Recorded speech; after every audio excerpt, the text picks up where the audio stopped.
समास दो या दो से अधिक पदों के संयोग से बना पद समास या समासिक पद कहलाता है। समास बराबर संक्षिप्त। समास 6 प्रकार के होते हैं। पहला अव्ययी भाव समास, जिसका प्रथम पद प्रधान हो। ट्रिक पद प्लस मूल शब्द। मूल शब्दों के पहले एक पद जुड़ जाता है, जैसे यथाशक्ति, शक्ति के अनुसार। शक्ति मूल शब्द है, उसमें यथा पद जुड़ गया। प्रतिदिन, प्रत्येक दिन। प्रतिक्षण, हर क्षण। निरोग, रोग रहित। आमरण, मरण तक। रातों रात, प्रत्यक्ष। आजान, यथासंभव। आजन्म, भरसक, हर घड़ी। दूसरा तत्पुरुष समास। दूसरा पद प्रधान तथा कारक चिन्ह लुप्त हो जाता है। ट्रिक मूल पद, मूल शब्द प्लस पद। मूल शब्द के बाद एक पद जुड़ जाता है प्रायः, जैसे यश प्राप्त, यश को प्राप्त हुआ। कर्म तत्पुरुष, कर्ता ने कर्म को, यहाँ को आया है अर्थात कर्म तत्पुरुष समास है। रचनाकार, रचना को करने वाला। कर्म तत्पुरुष समास। देशभक्ति, देश के लिए भक्ति। संप्रदान तत्पुरुष समास। शोकाकुल, शोक से आकुल। करण तत्पुरुष। मुंह तोड़, मुंह को तोड़ने वाला। सूर्योदय, कुल श्रेष्ठ। शरणागत, राजभाषा। शांतिदूत, सप्तांग। ये सभी तत्पुरुष समास के उदाहरण हैं।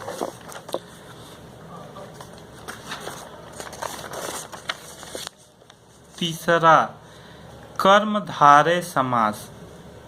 पूर्व पद विशेषण और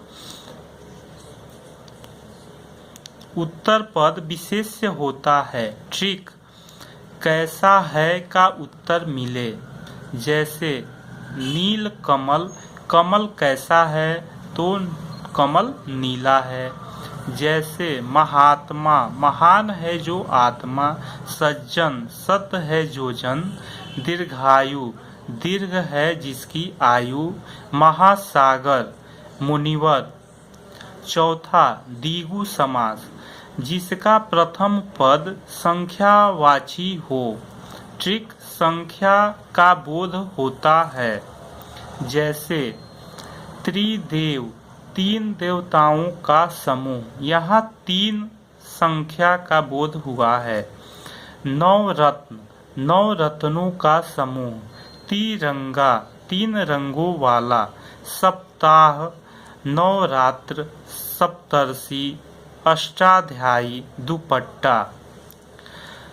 पांचवा द्वंद्व समास, दोनों पद प्रधान हो। ट्रिक दोनों पदों के बीच और छुपा रहता है तथा प्रायः योजक चिन्ह आता है, जैसे राजा रंक।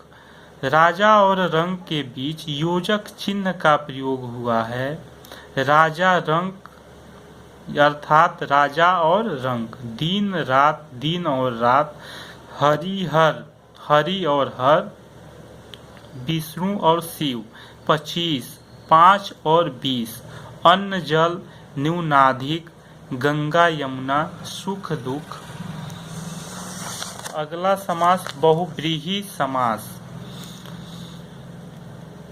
कोई पद प्रधान नहीं होता, बल्कि दोनों शब्द मिलकर एक नया अर्थ प्रकट करते हैं। ट्रिक नया अर्थ निकलता है, जैसे नीलकंठ, नीला है कंठ जिसका, अर्थात शिव।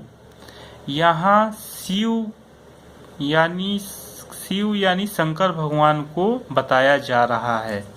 लंबोदर, लंबा है उदर जिसका, अर्थात गणेश। यहाँ लंबोदर का एक तीसरा अर्थ निकलता है गणेश। मुरारी, मुर यानी राक्षस के अरि अर्थात कृष्ण, पीताम्बर, षडानंद, त्रिदेव, चंद्रमौली, सिंहवाहिनी अर्थात दुर्गा, एकदंत, वक्रतुंड, आशुतोष, चंद्रमौली, गोपाल, युधिष्ठिर, वीर प्रसूता, निर्धन, दशानन। नोट: यदि बहुविकल्पिक प्रश्न में कर्मधारय, द्विगु और बहुव्रीहि समास का विकल्प ऑप्शन दिया है और कोई नया अर्थ निकल रहा हो या संभावना व्यक्त हो रही हो तो बहुव्रीहि समास ही होगा। अर्थात प्रायः ऐसे प्रश्नों में 90% बहुव्रीहि समास ही होता है। जैसे पीताम्बर में कौन सा समास है? कर्मधारय, द्विगु, अव्ययीभाव, बहुव्रीहि। तो यदि बहुव्रीहि समास का ऑप्शन नहीं दिया रहता तो कर्मधारय समास होता, लेकिन यहाँ बहुव्रीहि समास का ऑप्शन दिया है अर्थात बहुव्रीहि समास ही होगा। तिरंगा में कौन सा समास होगा? कर्मधारय, द्विगु, अव्ययीभाव, बहुव्रीहि। तिरंगा में 3 संख्या का बोध हो रहा है। यदि बहुव्रीहि समास का ऑप्शन नहीं दिया रहता तो यहाँ बहुव्रीहि समास, तो यहाँ द्विगु समास होता, लेकिन बहुव्रीहि समास का ऑप्शन दिया है तो बहुव्रीहि समास ही होगा। अगले वीडियो की जानकारी के लिए क्लिक सब्सक्राइब, हमारे चैनल को लाइक करें। धन्यवाद।